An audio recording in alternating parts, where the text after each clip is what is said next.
Leadership and professional development. This past week, I had altered the way that I conduct interviews with my candidates for warehouse manufacturing positions.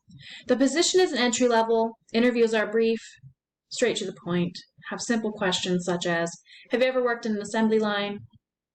Usually the answer is no. Why are you interested in working for us? What shift would you like? Day shift or night shift? To be frank with you, the answers are always very dry. Yes, no, yes, no. I had consulted with my colleague Stephanie Brandt, which is a fellow recruiter with working with this client, and told her that I was conducting an experiment to see if asking some personal questions along with our initial interview questions would make any difference on people wanting to start work on their first day.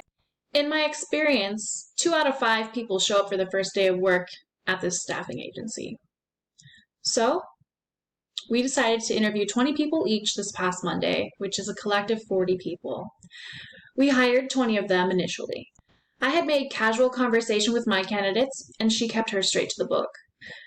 The reason I worked with her is because I know that I can trust her on following the guidelines of this experiment.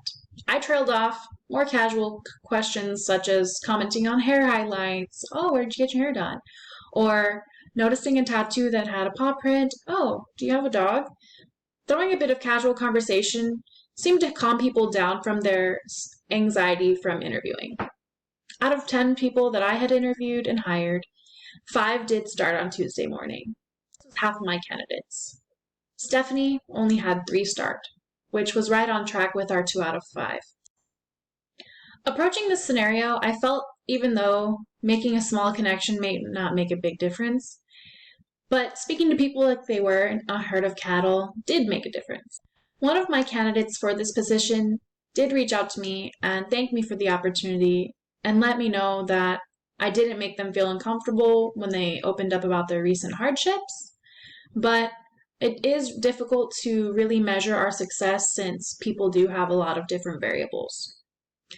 Why didn't they start? Maybe they overslept, found a new opportunity, changed their mind, their children are sick, maybe their car broke down.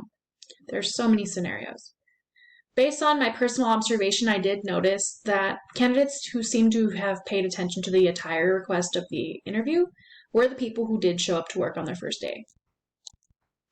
Unfortunately, I did not have any surprise in this result because even giving people the benefit of the doubt on their interview and seeing that maybe they will do a good job, they did let us down. I noticed that breaking the business barrier with a personal connection did help my candidate feel more relaxed when they did get to speaking about the position that we were interviewing for. They were a lot more honest with their answers. We all have that question that, why do you want to work here? Nobody wants to answer that. And finally, actually, someone answered honestly and said that back. And on their first day, they did show up early. They showed me their boots for the position and thanked me over and over for this opportunity. While it is my job to continuously interview people, while I was conducting this experiment, I did feel like I was an undercover agent.